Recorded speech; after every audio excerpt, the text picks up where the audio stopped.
The old city bus made a loud noise as it stopped in front of the big building. Black smoke came out from the back of the bus.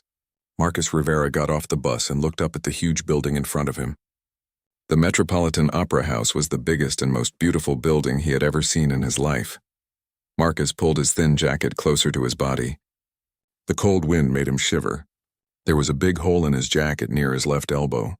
He had tried to fix it with some tape last week, but the tape was coming off now. His shoes were old and worn out. The bottom of his left shoe had a crack in it. He had put tape on that too, but he could feel the cold ground through the hole. In his hand, Marcus held a piece of paper. The paper was old and wrinkled. He had found it 3 weeks ago on the street near his apartment. The wind had blown it right to his feet. When he picked it up, he saw that it was an announcement for piano auditions at the Opera House. The paper said they were looking for talented piano players. Marcus had read those words over and over again. He knew every word by heart now. Marcus looked at the paper one more time. Today was the day, February 15th. The auditions were supposed to start at 2 o'clock in the afternoon. He looked at his old watch. It was 1:45. He was not late, but he was not early either. The bus had been delayed for 30 minutes because of heavy traffic in the city. People walked past Marcus on the sidewalk. They were all dressed in expensive clothes. The men wore dark suits that looked new and clean. The women wore beautiful dresses and coats that probably cost more money than Marcus made in a whole month. Some of them carried musical instrument cases. Marcus could see violin cases, flute cases, and other instruments he could not name. A group of well-dressed people walked toward the Opera House entrance. Marcus heard them talking about the auditions. One woman said she had been preparing for this audition for 6 months. A man with gray hair said he had studied at the best music schools in Europe. They all looked confident and relaxed. Marcus felt very different from these people. His clothes were clean, but they were old and cheap. His mother had washed and ironed his best shirt that morning. She had also tried to polish his shoes, but there was only so much she could do with old leather. Marcus knew he looked out of place, but he also knew something else. He knew he could play the piano better than most people. As Marcus walked closer to the Opera House, more people stared at him. Some looked at his torn jacket and shook their heads. Others whispered to their friends and pointed at his shoes. A few people even moved away from him as if they did not want to be seen near him. Marcus tried not to pay attention to their looks and whispers. Instead, he thought about his grandmother. She had died 2 years ago, but her voice was still clear in his mind. She used to tell him something important when he was sad or worried. She would say, "Music does not care what you wear, Marcus. Music only cares what you have in your heart." His grandmother had always believed in him. When other people said he would never amount to anything, she told him he was special. When teachers at school said he was wasting his time with music, she encouraged him to keep playing. She worked very hard to pay for his piano lessons, even when money was tight. Marcus remembered the first time his grandmother heard him play. He was only 8 years old. They had visited a friend who had an old piano in her living room. Marcus sat down and started playing a song he had heard on the radio. Everyone in the room stopped talking and listened. His grandmother had tears in her eyes. That night she promised she would find a way for him to learn to play properly. Now, standing in front of the Opera House, Marcus felt his grandmother's presence with him. He touched the small cross necklace she had given him. It was the only valuable thing he owned, but he would never sell it. It reminded him that she was always watching over him. The Opera House was even more impressive up close. The building was made of white stone that looked like marble. There were tall columns holding up the front entrance. Above the entrance, there were beautiful carved figures of angels and musicians. The windows were huge and decorated with gold designs around the edges. Marcus had never been inside such a fancy building before. The fanciest place he had ever visited was the community center where he sometimes played piano for local events.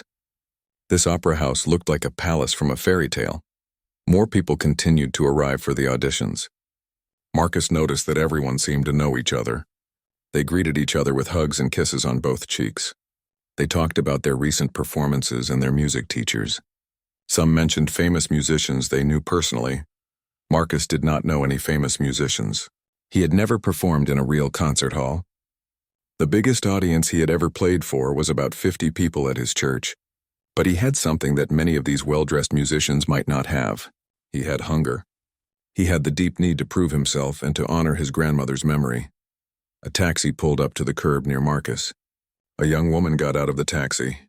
She was carrying an expensive-looking purse and a leather portfolio. Her clothes looked like they came from the most expensive stores in the city. She paid the taxi driver and walked toward the entrance. As she passed Marcus, she looked at him with surprise and confusion, as if she could not understand why he was there. Marcus took a deep breath and started walking toward the entrance. With each step, he felt more nervous but also more determined. He knew that once he got inside and sat down at a piano, nothing else would matter. His clothes would not matter. His old shoes would not matter. Only his music would matter. The entrance doors were made of heavy wood with brass handles.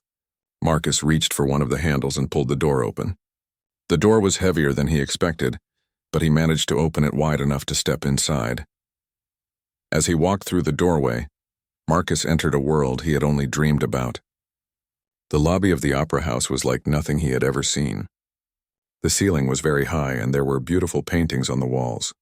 Crystal chandeliers hung from the ceiling, sparkling like stars. The floor was made of smooth marble that reflected the light from the chandeliers. Marcus stood still for a moment, taking in all the beauty around him. This was his chance. This was the moment he had been preparing for his whole life. He thought once more about his grandmother's words, straightened his shoulders, and walked deeper into the opera house. The old city bus made a loud noise as it stopped in front of the big building. Black smoke came out from the back of the bus. Marcus Rivera got off the bus and looked up at the huge building in front of him. The Metropolitan Opera House was the biggest and most beautiful building he had ever seen in his life. Marcus pulled his thin jacket closer to his body. The cold wind made him shiver.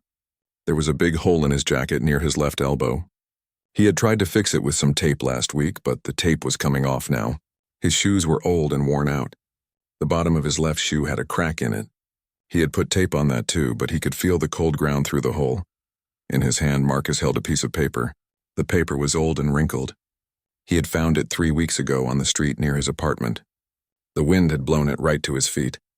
When he picked it up, he saw that it was an announcement for piano auditions at the opera house.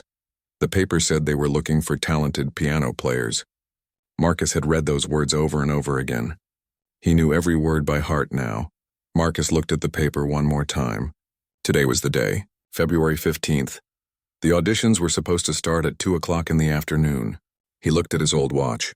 It was 1:45. He was not late, but he was not early either. The bus had been delayed for 30 minutes because of heavy traffic in the city. People walked past Marcus on the sidewalk. They were all dressed in expensive clothes. The men wore dark suits that looked new and clean. The women wore beautiful dresses and coats that probably cost more money than Marcus made in a whole month. Some of them carried musical instrument cases. Marcus could see violin cases, flute cases, and other instruments he could not name. A group of well-dressed people walked toward the opera house entrance. Marcus heard them talking about the auditions. One woman said she had been preparing for this audition for 6 months. A man with gray hair said he had studied at the best music schools in Europe. They all looked confident and relaxed. Marcus felt very different from these people. His clothes were clean, but they were old and cheap.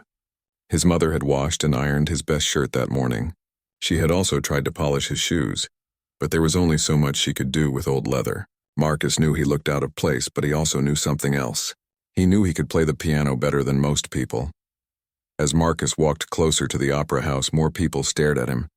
Some looked at his torn jacket and shook their heads. Others whispered to their friends and pointed at his shoes. A few people even moved away from him as if they did not want to be seen near him.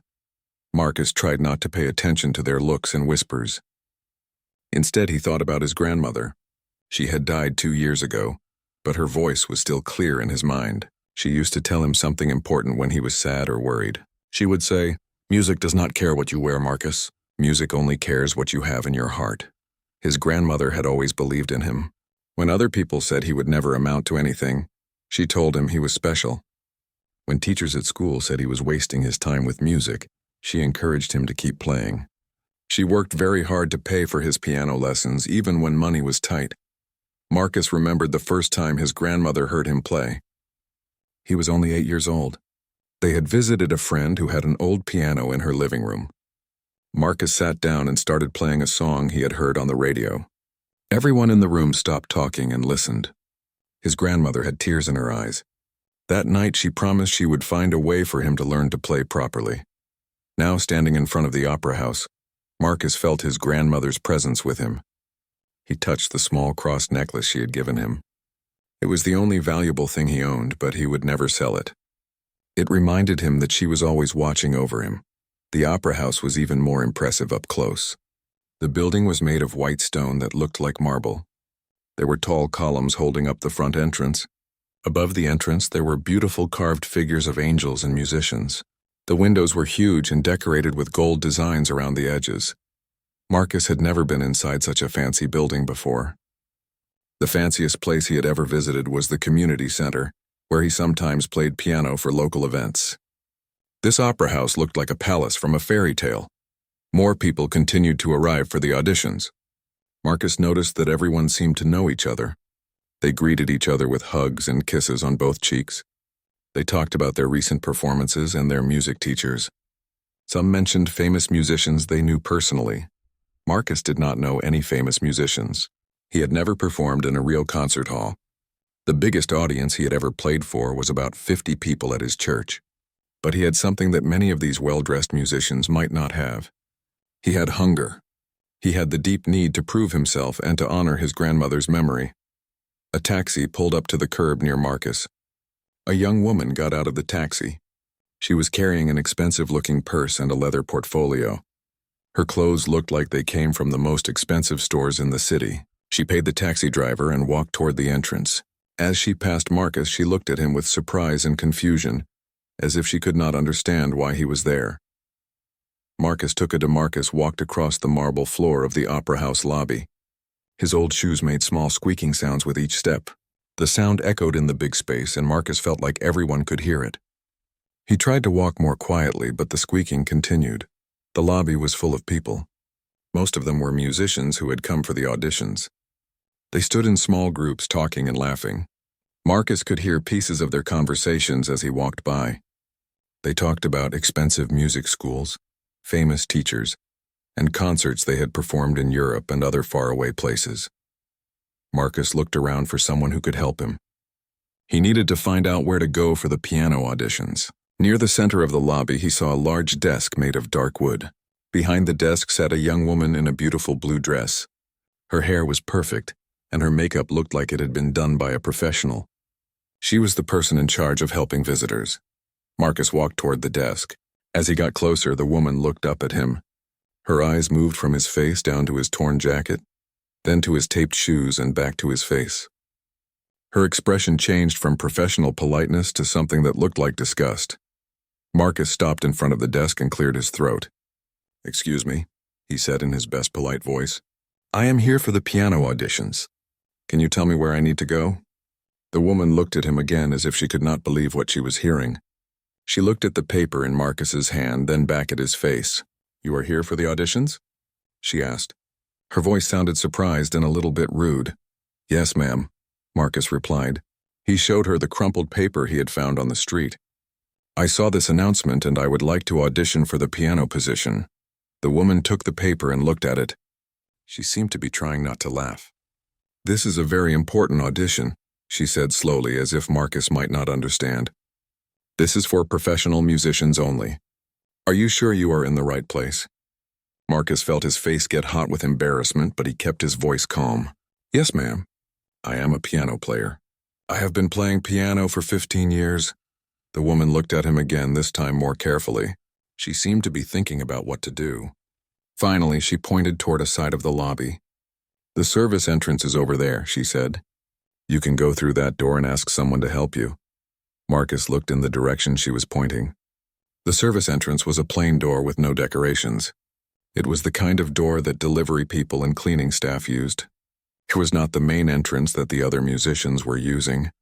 "I think there might be some confusion," Marcus said politely. "I am here for the same auditions as everyone else. Do I not use the same entrance as the other musicians?" The woman's face became red. She was clearly annoyed now. "Listen," she said in a lower voice. "This is a very prestigious event. The musicians who audition here are from the best schools and have years of professional experience. They have recommendations from EP Breath and started walking toward the entrance. With each step he felt more nervous but also more determined. He knew that once he got inside and sat down at a piano, nothing else would matter. His clothes would not matter. His old shoes would not matter. Only his music would matter. The entrance doors were made of heavy wood with brass handles. Marcus reached for one of the handles and pulled the door open. The door was heavier than he expected, but he managed to open it wide enough to step inside. As he walked through the doorway, Marcus entered a world he had only dreamed about. The lobby of the opera house was like nothing he had ever seen.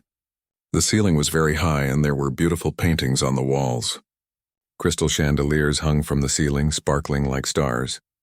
The floor was made of smooth marble that reflected the light from the chandeliers. Marcus stood still for a moment, taking in all the beauty around him. This was his chance. This was the moment he had been preparing for his whole life. He thought once more about his grandmother's words, straightened his shoulders and walked deeper into the opera house. Marcus sat in the uncomfortable chair and tried to block out the whispers around him. He looked at his watch. It was only 2:15, but it felt like he had been waiting for hours. The other musicians continued to arrive and the waiting area was getting more crowded. To distract himself from the stares and comments, Marcus let his mind travel back to his childhood. He closed his eyes and remembered the small apartment where he grew up in East Los Angeles. It was not a fancy neighborhood. The buildings were old and many of them needed repairs. But it was home, and it was where his love for music began. Marcus had been 7 years old when he first heard piano music. His family lived in a 3-room apartment on the 4th floor of an old building. The walls were thin and you could hear everything that happened in the other apartments. One day, Marcus heard the most beautiful sound coming from somewhere in the building. It was like nothing he had ever heard before. He followed the sound down the stairs to the basement of the building. The basement was used for storage, but in one corner there was an old upright piano. A woman named Mrs. Chen was sitting at the piano playing a sad and beautiful song. She was about 60 years old with gray hair and kind eyes. Marcus stood in the doorway and listened. The music made him feel things he could not put into words. It made him feel happy and sad at the same time. When Mrs. Chen finished playing, she noticed Marcus standing there. "Did you like that music, little boy?" she asked in a gentle voice. Marcus nodded. He could not speak because the music had made him feel so much. "Would you like to try?" Mrs. Chen asked. Marcus walked over to the piano. Mrs. Chen lifted him up so he could reach the keys. She showed him how to put his fingers on the keys and press them down. When Marcus pressed the keys, beautiful sounds came out. It was like magic. From that day forward, Marcus went to the basement every day after school. Mrs. Chen taught him how to play simple songs. She showed him how to read music and how to make his fingers move in the right way. Marcus learned very quickly. Mrs. Chen said she had never seen a child learn so fast. Marcus's grandmother, Rosa, worked as a cleaning lady. She cleaned office buildings at night while Marcus was sleeping. During the day, she took care of Marcus while his mother worked at a factory. When Marcus told his grandmother about the piano lessons, she was very excited. "Music is a gift from God," his grandmother told him. "If you have this gift, you must use it." Mrs. Chen had been a professional piano player many years ago. She had performed in concert halls in China before she moved to America. But when she came to America, she could not find work as a musician. She had to work in restaurants and factories to survive. Teaching Marcus reminded her of why she loved music so much. After Marcus had been taking lessons for 6 months, Mrs. Chen talked to his grandmother. "Marcus has special talent," she told Rosa. "He needs better lessons than I can give him here. He needs a real teacher." Rosa listened carefully. She knew that real piano lessons cost a lot of money. She also knew that Marcus needed a better piano to practice on. The piano in the basement was very old. Some of the keys did not work and it was often out of tune. "How much would real lessons cost?" Rosa asked. Mrs. Chen told her about a music teacher named Mrs. Rodriguez who lived a few blocks away. Mrs. Rodriguez had studied music at a university, and she gave lessons to children. She charged $25 for each lesson. $25 was a lot of money for Rosa. She made about $200 a week cleaning offices. After paying for rent, food, and other necessities, there was not much money left over. But Rosa loved Marcus very much, and she could see how happy music made him. Rosa started working extra hours. She took on additional cleaning jobs on weekends. She stopped buying new clothes for herself and ate smaller meals so she could save money. Every week, she saved $25 for Marcus's piano lessons. Mrs. Rodriguez was a wonderful teacher. She had a real piano in her living room and it was always perfectly tuned. She taught Marcus proper technique and helped him learn more difficult pieces. She also taught him about music theory and the history of classical music. Marcus practiced every day. Since his family did not have a piano at home, he had to find other places to practice. Sometimes he practiced on the old piano in the basement. Other times he went to the community center, which had a piano that anyone could use. When the community center was closed, Marcus practiced on a paper keyboard that Mrs. Rodriguez had given him. The paper keyboard was just a picture of piano keys printed on a piece of paper. Marcus could not hear any sound when he pressed the paper keys, but he could practice moving his fingers in the right patterns. He practiced scales and exercises on the paper keyboard for hours every day. Marcus's mother, Elena, worked long hours at a clothing factory. She left for work early in the morning and did not come home until late at night. She was always tired, but she supported Marcus's music lessons. Sometimes she would sit and listen to him practice, and tears would come to her eyes. "You play like an angel," Elena would tell Marcus. "Someday you will play for important people in beautiful places." Marcus's father was not part of his life. He had left when Marcus was very young, and Marcus barely remembered him. But Marcus did not feel sad about this. He had his mother and his grandmother, and they loved him very much. As Marcus got older, his talent became more obvious. Mrs. Rodriguez entered him in local piano competitions for young musicians. Marcus did not have nice clothes to wear to these competitions, but his grandmother always made sure he looked as good as possible.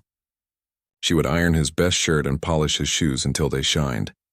Marcus won several of these local competitions. The judges were always impressed by his playing, but Marcus noticed that the other competitors often got more attention.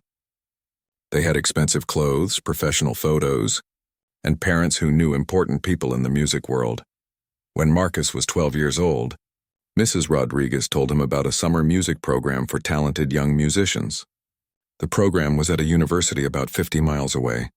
Students would live in dormitories and take intensive music classes for 6 weeks. This program could really help Marcus. Mrs. Rodriguez told Rosa. He would learn from some of the best teachers in the state, but it cost $2,000. $2,000 was more money than Rosa had ever seen at one time. It was more than she made in 2 months. She knew there was no way her family could afford it. Rosa tried to find scholarships or financial aid for the program, but there were very few options for families like theirs. Most of the scholarships were for families who made more money but still could not afford the full cost. Marcus was disappointed, but he did not give up. He continued taking lessons with Mrs. Rodriguez and practicing every day. He knew that someday he would find a way to pursue his dreams. When Marcus was 15, Mrs. Rodriguez got sick. She had cancer and she could not continue teaching.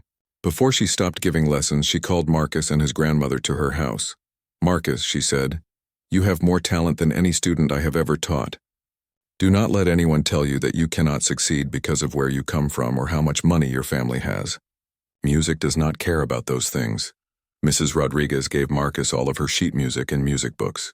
She also gave him a letter of recommendation that he could use when he applied to music schools or auditions. After Mrs. Rodriguez stopped teaching, Marcus had to find other ways to continue learning. He studied music theory from library books. He listened to classical music recordings and tried to learn the pieces by ear. He watched videos of famous pianists performing and tried to copy their techniques. Marcus also started playing piano at his church. The church had an old upright piano that was not in perfect condition, but it was better than the piano in the basement of his apartment building. The pastor let Marcus practice there whenever the church was open. Playing at church services gave Marcus experience performing in front of people. At first he was very nervous. His hands would shake and he would make mistakes. But over time he became more comfortable performing. The people at church loved his playing and always encouraged him. When Marcus graduated from high school, he knew he wanted to study music in college. But music programs at universities were very expensive, and his family still had very little money. Marcus applied for scholarships and financial aid, but it was not enough to cover all the costs. Marcus decided to attend the local community college instead. It was much less expensive and they had a small music program. Marcus studied music theory, music history, and piano performance. He also took general education classes that he would need if he transferred to a 4-year university later. The community college did not have the best music facilities, but Marcus made the most of what was available. He practiced on the old pianos in the music building. He formed a small group with other music students, and they performed at local events. Marcus's professors at the community college recognized his talent. They encouraged him to audition for transfer programs at better universities. But again, money was a problem. The best music schools were private universities that cost $30,000 or $40,000 per year. Now, sitting in the opera house, Marcus thought about all the sacrifices his family had made for his music education. He thought about his... Marcus looked at his watch again. It was 2:30 and the auditions had not started yet. He could hear an announcer calling numbers, but they were starting with the single digits. Marcus had number 47, so he knew he would be waiting for a long time. As he sat there, Marcus remembered his years at the community college. Those had been some of the hardest years of his life, but also some of the most important. He had learned so much about music, but he had also learned about the real world and how difficult it could be for someone like him. When Marcus started at the community college, he was 18 years old and full of hope. He thought that if he worked hard and showed his talent, doors would open for him. He believed that good things happened to good people who worked hard. He was about to learn that the world was more complicated than that. Marcus had to work while he was in college because his family needed money. He found a job washing dishes at a restaurant near the campus. He worked 20 hours a week, usually in the evenings and on weekends. The work was hard and the pay was low, but it helped his family pay the bills. After his first semester, Marcus realized he needed more money. The cost of books, supplies, and transportation was higher than he had expected. He found a second job cleaning office buildings 3 nights a week. It was the same kind of work his grandmother had done for so many years. Marcus would finish his classes in the afternoon, go to his dishwashing job in the evening, and then clean offices late at night. He often did not get home until 2 or 3 in the morning. Then he had to wake up early to do homework and practice piano before his classes started. Finding time to practice piano became very difficult. The music building at the community college was only open during certain hours, and Marcus was often working during those hours. He asked the music department if he could practice in the evenings or on weekends, but they said it was against the rules. Marcus found creative solutions to this problem. He discovered that one of the office buildings he cleaned had a piano in the lobby. It was just for decoration, and it was not a very good piano, but it worked.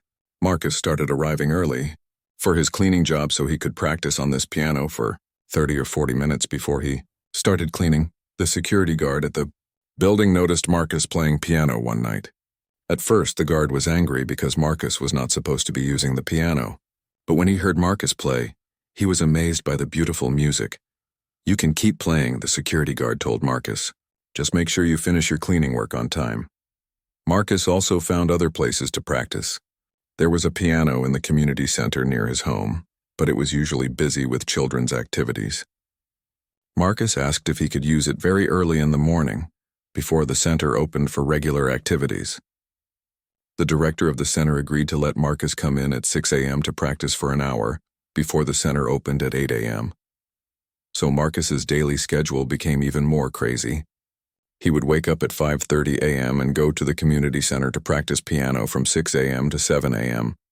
Then he would go home, shower, eat breakfast, and go to his college classes. After classes, he would work at the restaurant until 9 p.m. Then he would go clean office buildings until 2 a.m. He would get about 3 hours of sleep before starting the whole routine. Again, Marcus's college professors noticed that he sometimes fell asleep in class. One professor called Marcus into his office to talk about it. "Marcus, you are one of my most talented students," the professor said. "But I am worried about you. You seem exhausted all the time. Is everything okay?" Marcus explained his situation to the professor. He told him about working 2 jobs and trying to find time to practice piano. The professor was sympathetic, but he could not offer much help. "I wish I could give you more financial aid," the professor said, "but our music program is very small, and we do not have much money for scholarships." Despite all these challenges, Marcus continued to improve as a musician. His piano teacher at the community college, Professor Martinez, was impressed by Marcus's progress. "You have natural talent," Professor Martinez told Marcus, "but more importantly, you have discipline and determination. Those qualities are just as important as talent."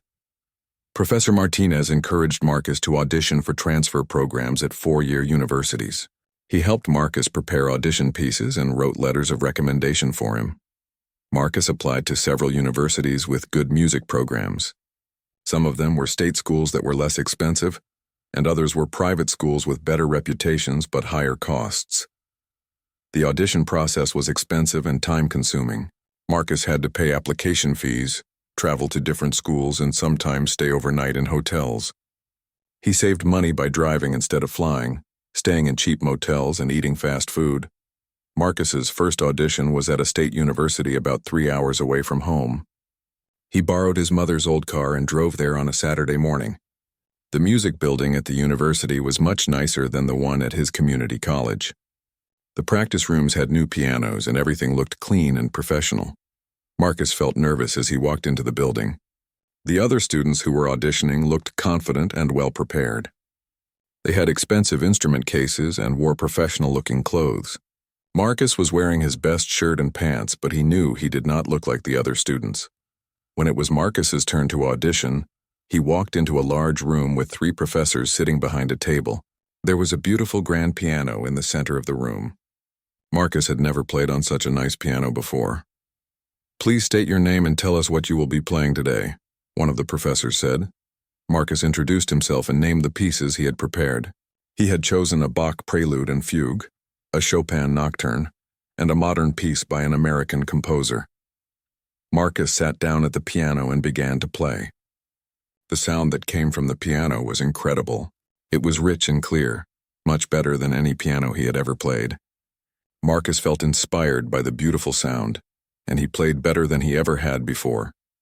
When Marcus finished playing, the professors looked impressed.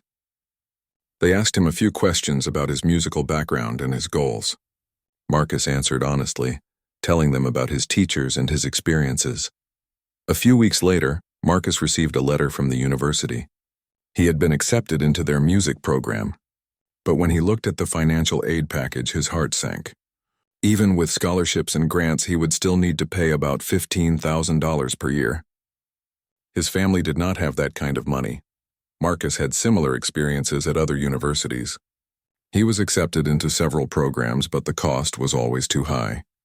Some schools offered him small scholarships, but it was never enough to make attendance affordable. Marcus was disappointed, but he did not give up. He decided to continue at the community college for another year, while he looked for other opportunities. He also started looking for ways to gain more experience as a performer. Marcus heard about open mic nights at coffee shops and restaurants around the city.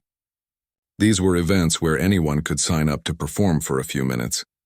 Most of the performers were singers or guitarists, but sometimes they let piano players perform if the venue had a piano.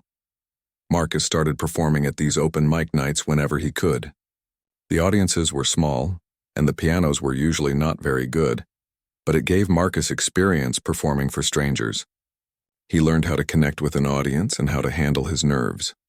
One night, Marcus was performing at a coffee shop when a woman approached him after his performance. She introduced herself as Sarah Williams, and she said she worked for a wedding planning company. "I loved your playing," Sarah told Marcus. "Would you be interested in playing piano at weddings and other events? We are always looking for talented musicians." Marcus was very interested. Playing at weddings would give him more performance experience and help him make money for college. Sarah gave Marcus her business card and told him to call her office. Marcus started playing piano at weddings almost every weekend. The pay was good, usually between $100 and $200 for each event. The work was not always easy because he had to learn many different types of songs, from classical pieces to popular love songs. Wedding audiences were very different from the small crowds at open mic nights. These were people celebrating the most important day of their lives, and they wanted the music to be perfect. Marcus learned how to read the mood of a room and choose songs that would make people happy. Some of the weddings were at fancy hotels and country clubs. Marcus saw how wealthy people lived and celebrated. The difference between their world and his world was enormous. But Marcus also noticed that when he played beautiful music, Everyone listened. Rich or poor, young or old, people responded to good music in the same way. Marcus also started giving piano lessons to children in his neighborhood. He charged much less than professional teachers, but it was another source of income. Teaching also helped Marcus understand music better. When you have to explain something to someone else, you learn it more deeply yourself. One of Marcus's students was a little girl named Sophia. She was 8 years old, and her family had very little money, just like Marcus's family when he was growing up. Sophia's mother worked 2 jobs and her father worked construction. Marcus heard his number being called. "Number 47, please report to audition room A." His heart started beating faster. After sitting in the waiting area for over 2 hours, it was finally his turn. Marcus stood up from his chair. His legs felt a little shaky because he had been sitting for so long. He looked around the waiting area. Most of the other musicians were still there, waiting for their numbers to be called. Some of them looked at Marcus as he walked toward the audition rooms. A few whispered to each other as he passed by. Marcus followed the signs that pointed toward the audition rooms. He walked down a long hallway with beautiful paintings on the walls. The carpet was thick and soft under his feet. Everything in this building was more elegant and expensive than anything Marcus had ever seen. As he walked, Marcus tried to calm his nerves.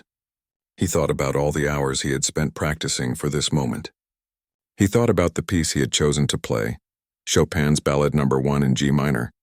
It was a difficult and emotional piece that had taken him months to master. Marcus had chosen this piece because it told a story. It started quietly and peacefully, then built to dramatic and powerful sections and ended with a sense of resolution and hope. Marcus felt like this piece represented his own life story. The hallway led to a set of double doors made of dark wood. Above the doors was a sign that read, "Concert Hall, Audition Room A." Marcus took a deep breath and pushed open one of the doors. The sight that greeted Marcus took his breath away. He was standing at the back of a huge concert hall. The room was enormous, with a ceiling that seemed to go up forever. There were hundreds of red velvet seats arranged in perfect rows, all facing toward a large stage at the front of the hall. The stage was lit by bright spotlights that made everything glow. In the center of the stage sat the most beautiful piano Marcus had ever seen. It was a concert grand piano, black and shiny, with its lid raised to show the strings inside. Even from the back of the hall, Marcus could tell that this piano was something special. Marcus walked slowly down the center aisle toward the stage. With each step, he felt smaller and smaller. The hall was so big and grand that he felt like a tiny ant walking across a football field.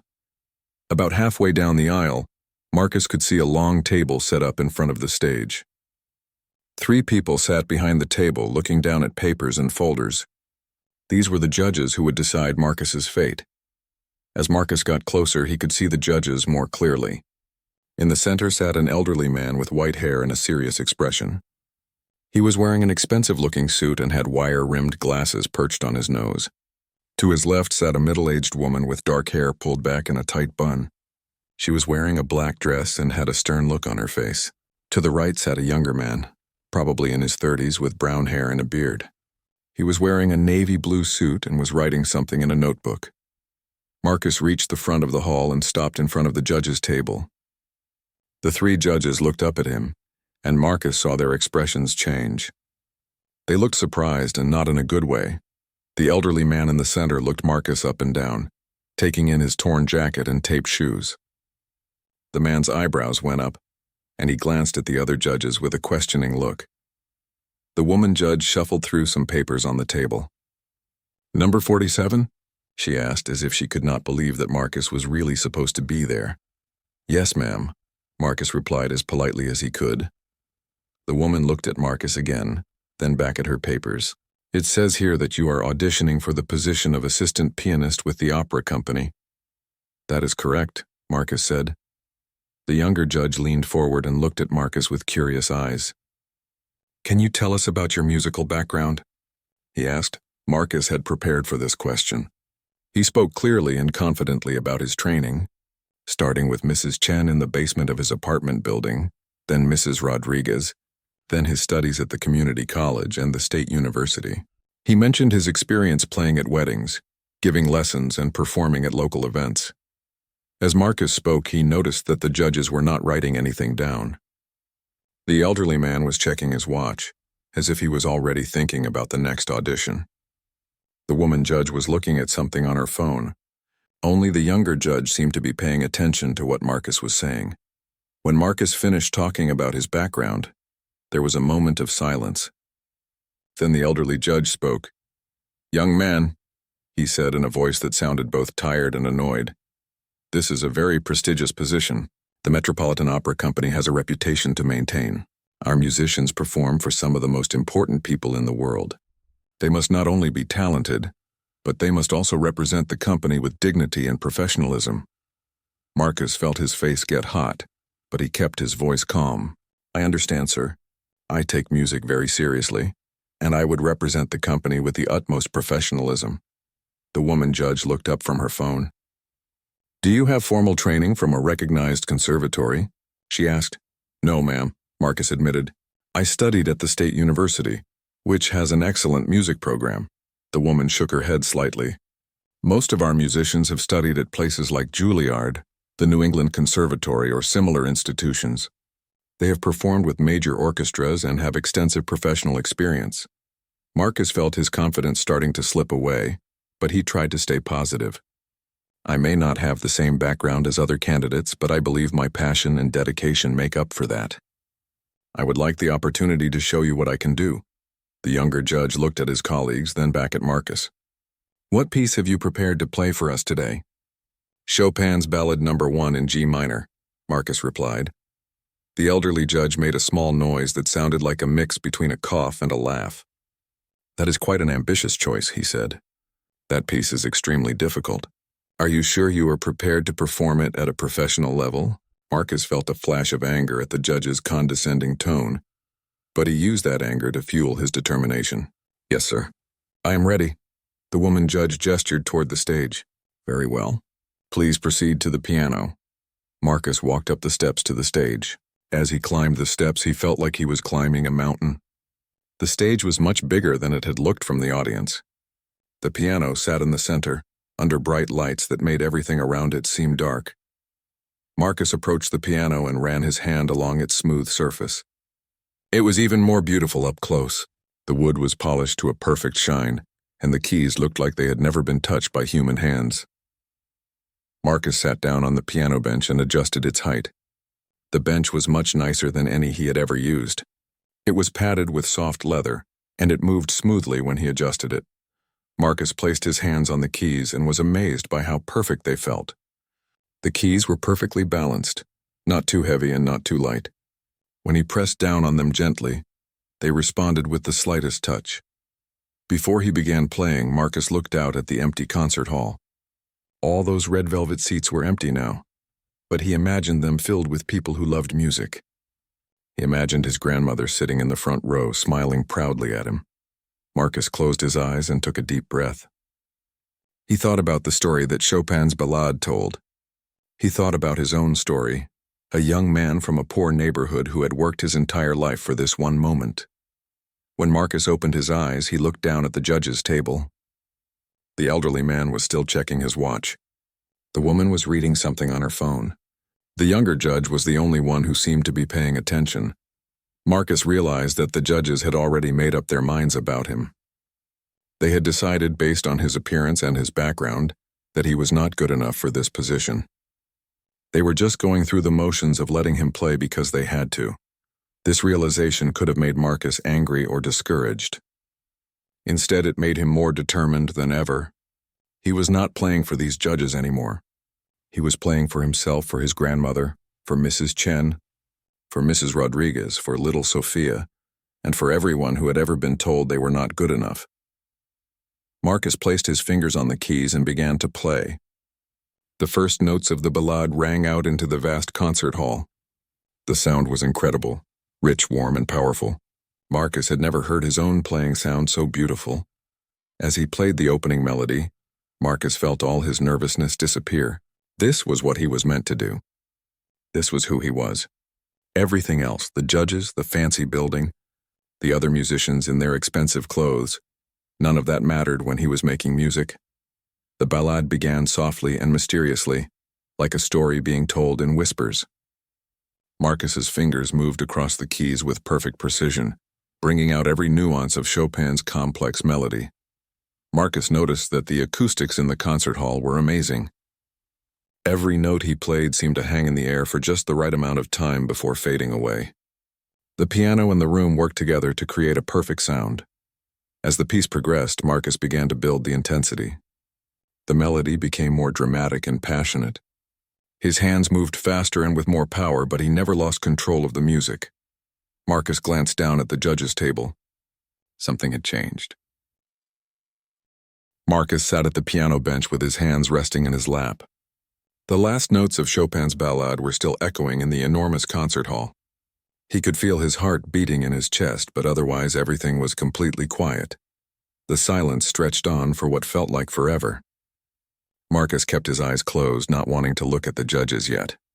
He wanted to hold on to this moment for a little longer. For the past 15 minutes, he had been completely lost in the music. He had played better than he had ever played before in his life. Marcus knew that the performance had been special. Every note had been perfect. Every phrase had been filled with emotion. The beautiful grand piano had responded to his touch like a living thing, helping him create sounds he had only dreamed of making. But now the music was over, and Marcus had to face reality again. He had to look at the judges and see their reaction. He had to find out if his playing had been enough to change their minds about him. Slowly, Marcus opened his eyes and turned to look down at the judges' table. What he saw surprised him. All 3 judges were staring at him with their mouths slightly open. They looked shocked, as if they could not believe what they had just heard. The elderly judge, who had been checking his watch and looking bored before Marcus started playing, was now leaning forward in his chair. His eyes were wide and he was shaking his head slightly, as if he was trying to figure out what had just happened. The woman judge, who had been looking at her phone and seemed uninterested in Marcus's audition, was now sitting perfectly still. Her hands were folded on the table in front of her, and she was staring at Marcus with an expression he could not read. The younger judge was also staring at Marcus, but his expression was different from the others. He looked amazed and excited, like he had just witnessed something incredible. Marcus waited for one of the judges to say something, but they all remained silent.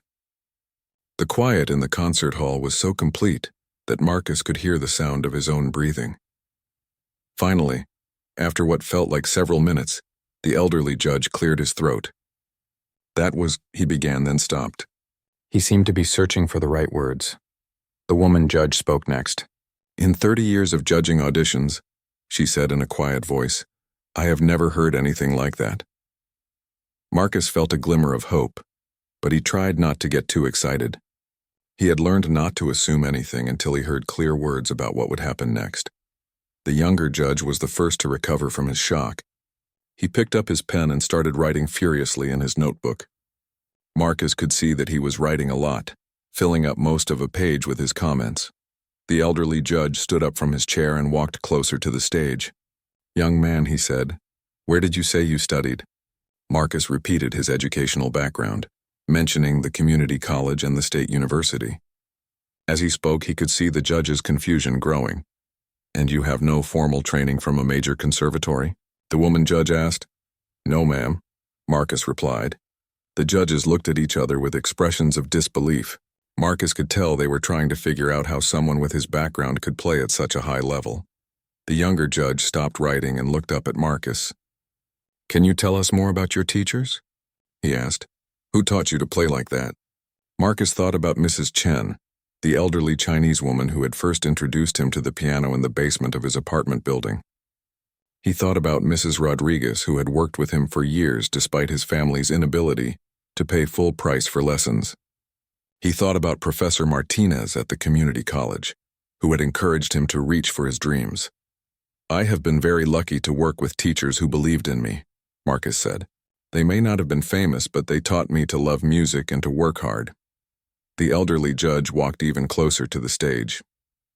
"That interpretation of the ballade," he said, "it was remarkable. You brought out details in the music that many professional pianists miss. How did you develop such a deep understanding of the piece?" Marcus thought about all the hours he had spent listening to recordings of the ballade, studying the score, and practicing difficult passages over and over again. He thought about the nights he had stayed awake thinking about what Chopin was trying to express in the music. "I spent a lot of time with the piece," Marcus said simply. "I wanted to understand what Chopin was feeling when he wrote it. I think the music tells a story about struggle and hope, and that story means a lot to me." The woman judge made a note on her paper. "Your technical skills are impressive," she said. "But what really stands out is your musical maturity. You play like someone who has lived through difficult experiences and learned from them." Marcus nodded. "Music has always been my way of dealing with challenges in life. When things get hard, I turn to the piano." The younger judge looked at his colleagues, then back at Marcus. "We need to discuss your audition," he said. "Could you please wait in the hallway for a few minutes?" Marcus stood up from the piano bench and walked toward the stage steps. As he descended from the stage, he took one last look at the beautiful grand piano. He wondered if he would ever get the chance to play on such an instrument again. Marcus walked up the aisle toward the back of the concert hall. As he reached the doors, he turned around for one final look at the stage. The judges were huddled together around their table, speaking in low voices. Marcus could not hear what they were saying, but they seemed to be having an intense discussion. Marcus stepped out into the hallway and closed the doors behind him. The hallway seemed very quiet after the huge space of the concert hall. Marcus found a chair against the wall and sat down to wait. As he waited, Marcus tried to guess what the judges were thinking. Their initial reaction had seemed positive, but he knew that did not guarantee anything. They might decide that his lack of formal training was too big a problem to overlook. They might feel that he would not fit in with the other musicians in the opera company. Marcus thought about the other musicians he had seen in the waiting area. They had all looked so confident and professional. They had probably never worried about having enough money for lessons or having to practice on broken pianos. They had probably never been laughed at because of their clothes or their background. But Marcus also knew that none of those other musicians had lived the life he had lived. None of them had learned to find beauty and hope in the midst of poverty and struggle. None of them had been forced to develop the kind of determination and passion that came from having to fight for every opportunity. Marcus heard voices coming from inside the concert hall, but he could not make out the words. The discussion seemed to be continuing for a long time. Marcus began to worry that this was a bad sign.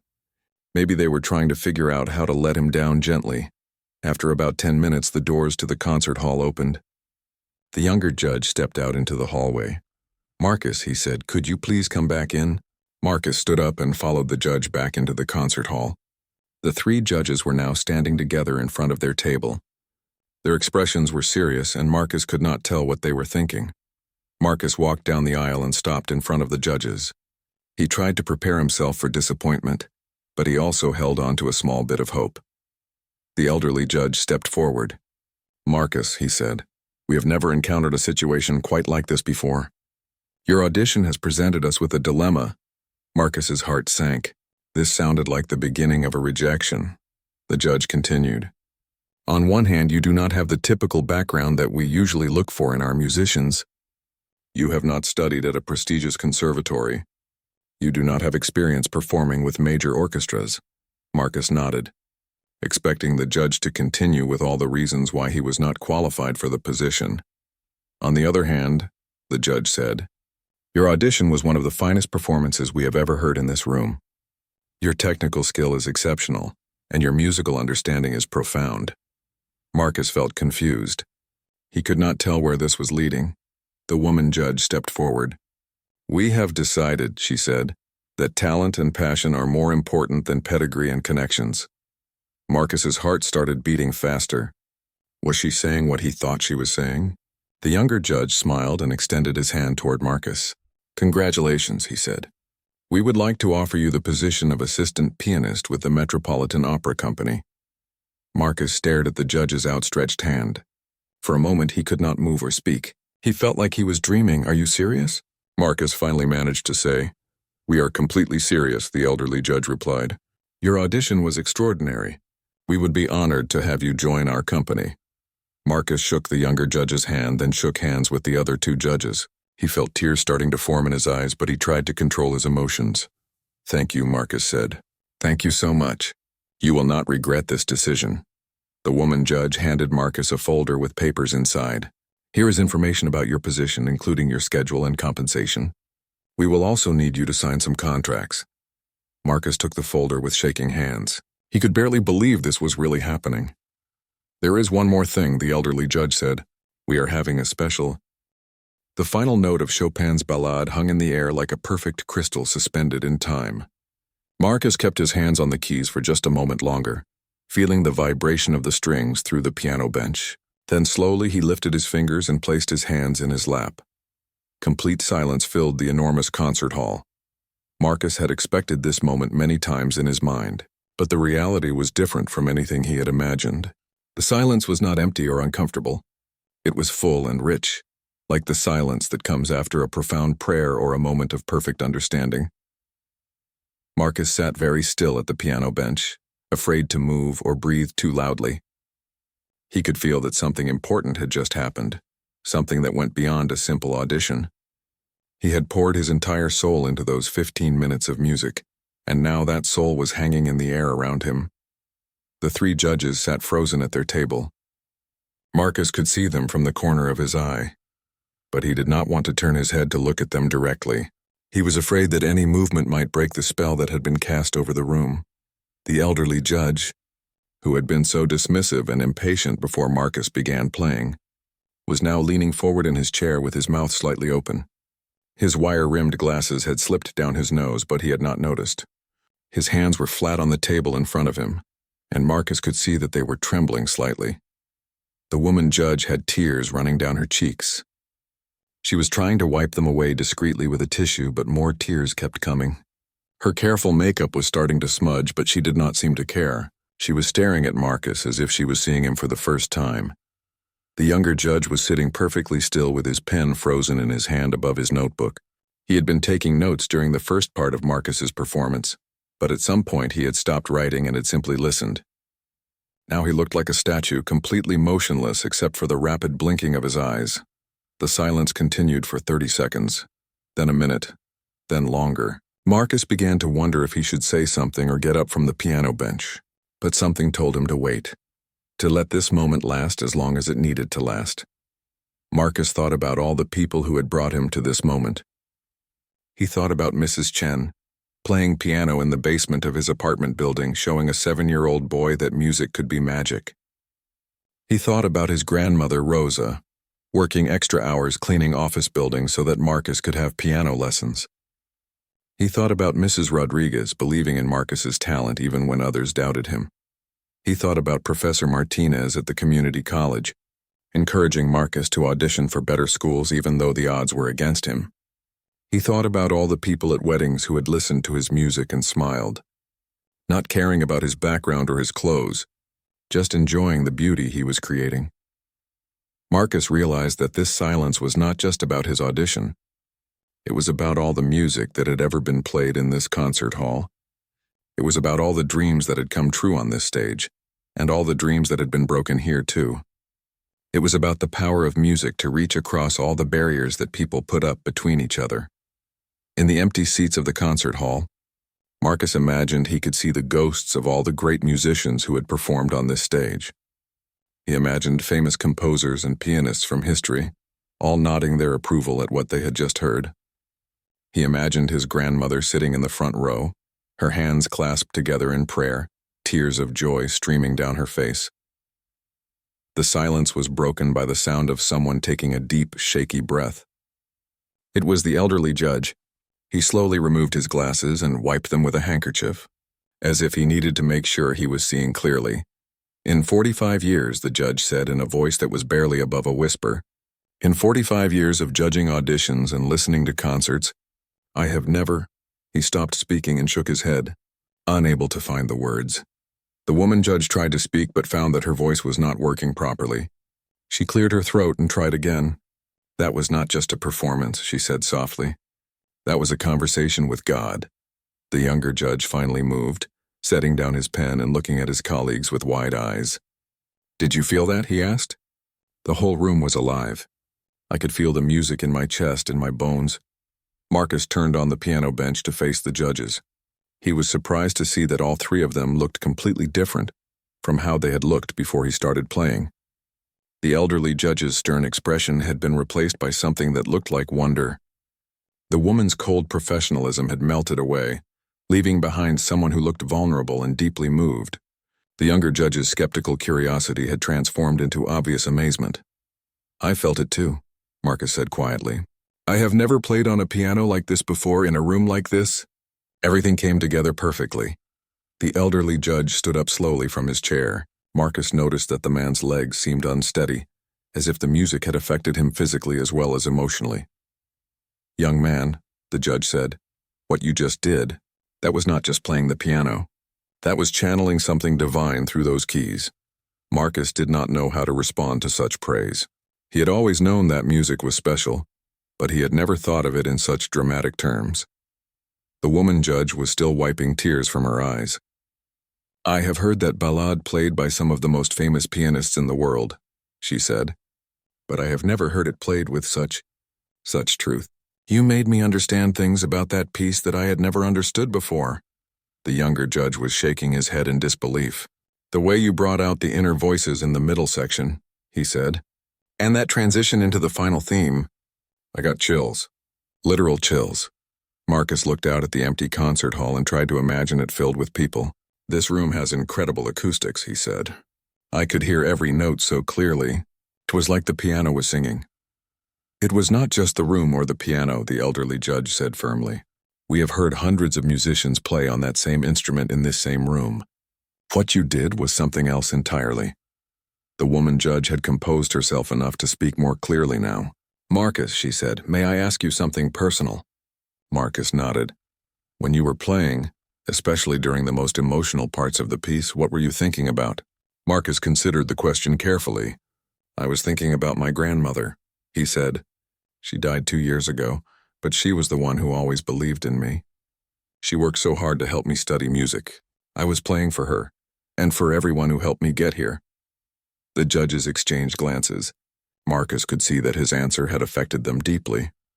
"That is what we heard," the younger judge said. "That is what made the difference.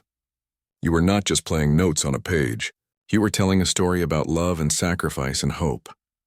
The elderly judge walked closer to the stage. "Marcus, I owe you an apology. When you first walked into this room, I made assumptions about you based on your appearance and your background. I was wrong to do that. We all did," the woman judge admitted. "We let our prejudices cloud our judgment. We almost missed out on discovering something truly special." Marcus felt a mix of emotions. He was grateful for their apology, but he was also sad that such apologies were necessary. He thought about how many other talented people might have been dismissed because they did not look the part or come from the right background. "I understand," Marcus said.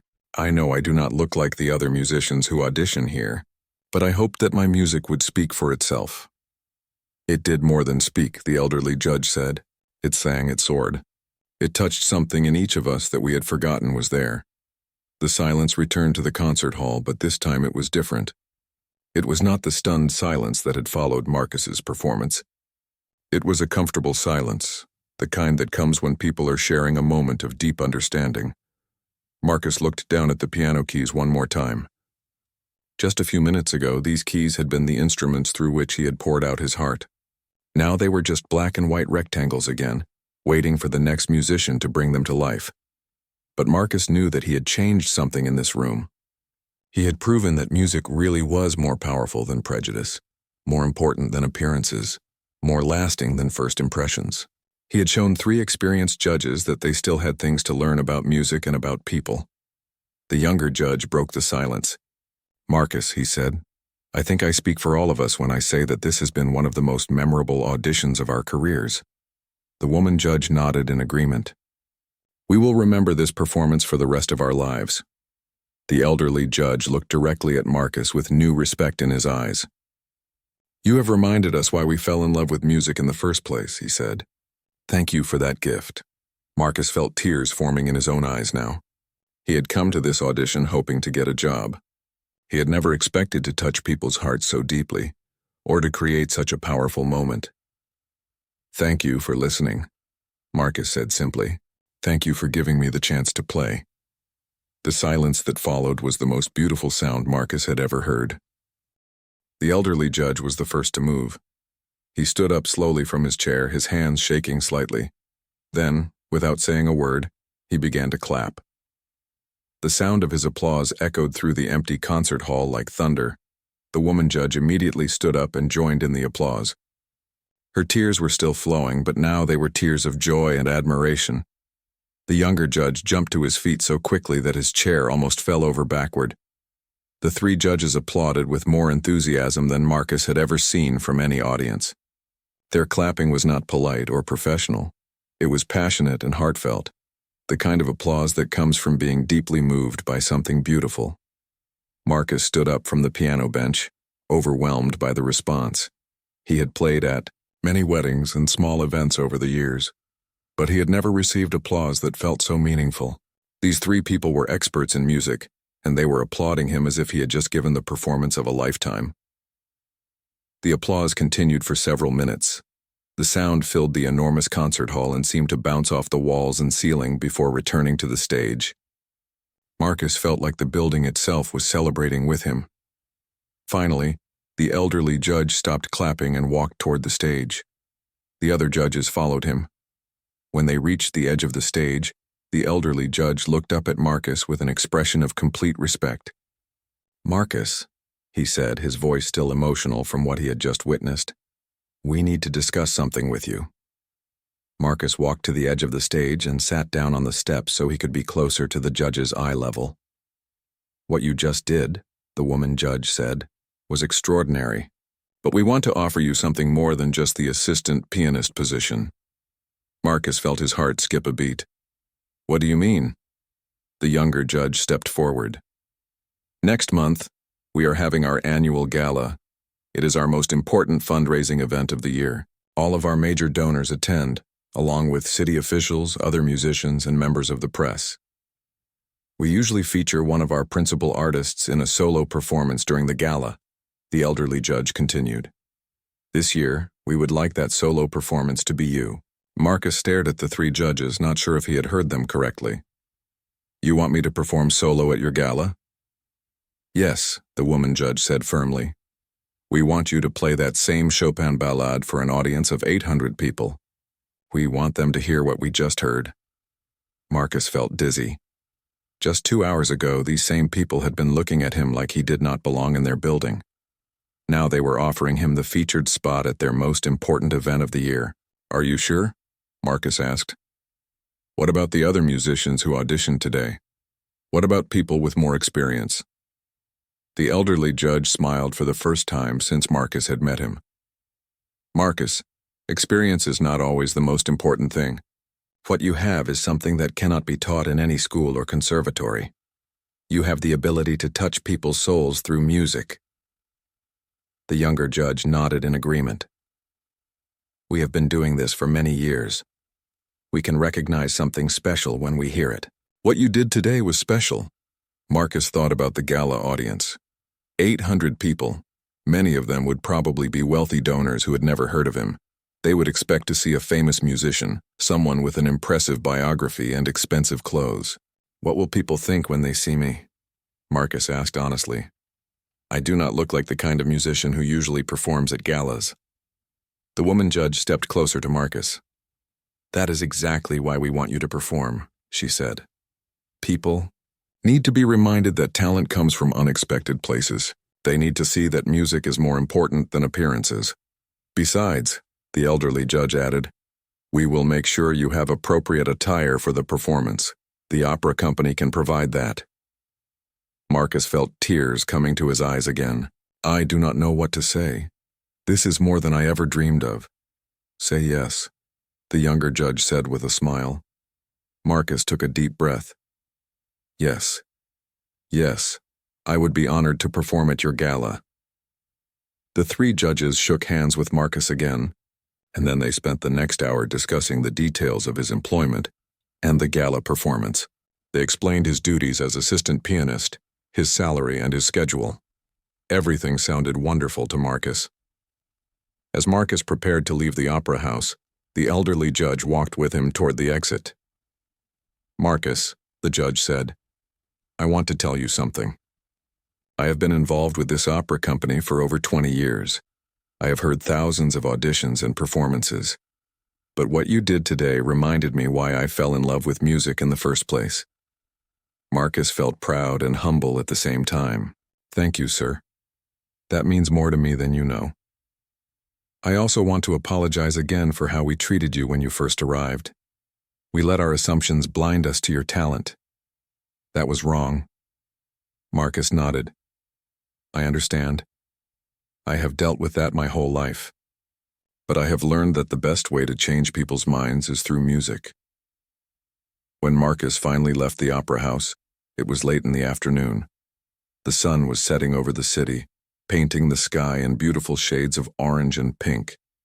Marcus stood on the steps of the opera house and looked up at the building that had just changed his life. He pulled out his cell phone and called his mother. When she answered, Marcus could barely speak through his excitement. "Mama," he said, "I got the job. I got the job at the opera house." His mother screamed with joy so loudly that Marcus had to hold the phone away from his ear. "Marcus, oh my baby, I am so proud of you." Marcus told his mother about the audition and about the gala performance. She cried and laughed at the same time, just like his grandmother used to do when she was extremely happy. "Your grandmother is watching over you," his mother said. She knew this day would come. Marcus looked up at the darkening sky and whispered, "Thank you, Grandma. I did it. We did it." Over the next month, Marcus prepared intensively for the gala performance. The opera company provided him with a beautiful black tuxedo that fit him perfectly.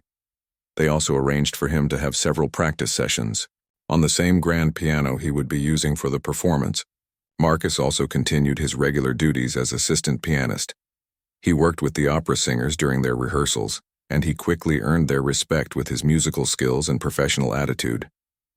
Some of the singers were surprised to learn about his background, but they all agreed that he was one of the most talented musicians they had ever worked with. The night of the gala finally arrived. Marcus stood backstage in his new tuxedo, listening to the sounds of 800 people taking their seats in the concert hall. He could hear the buzz of conversation, the clinking of glasses, and the rustle of expensive evening gowns. Marcus felt nervous, but it was a different kind of nervousness than he had felt during his audition. This time, he knew he belonged here.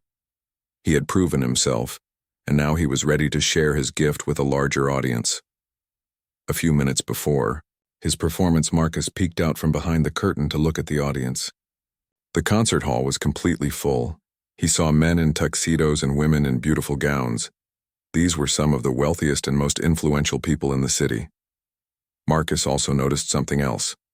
In the front row, the opera company had reserved a seat with a small bouquet of flowers on it. There was a sign that read, "In memory of Rosa Rivera, Marcus's grandmother." Marcus felt his eyes fill with tears, but he quickly wiped them away. When it was time for his performance, Marcus walked onto the stage. The bright lights made it impossible for him to see individual faces in the audience, but he could feel 800 pairs of eyes watching him. The elderly judge, who was now the opera company's director, walked onto the stage with a microphone. "Ladies and gentlemen," he said, "tonight we have a very special performance for you.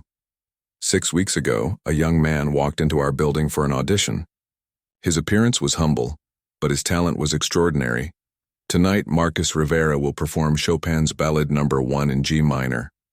Marcus sat down at the familiar grand piano.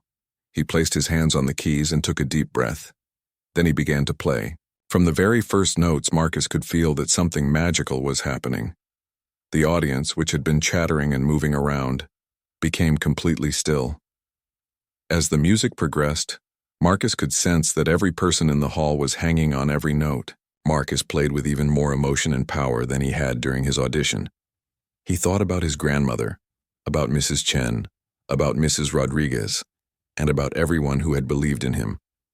He played for all the people who had ever been told they were not good enough because of where they came from. When Marcus reached the most dramatic section of the ballade, he could hear people in the audience gasp. When he played the tender, beautiful passages, he could sense that people were moved to tears. The music filled every corner of the concert hall, touching every heart in the room. As Marcus played the final notes of the piece, the concert hall fell into the same profound silence he had experienced during his audition.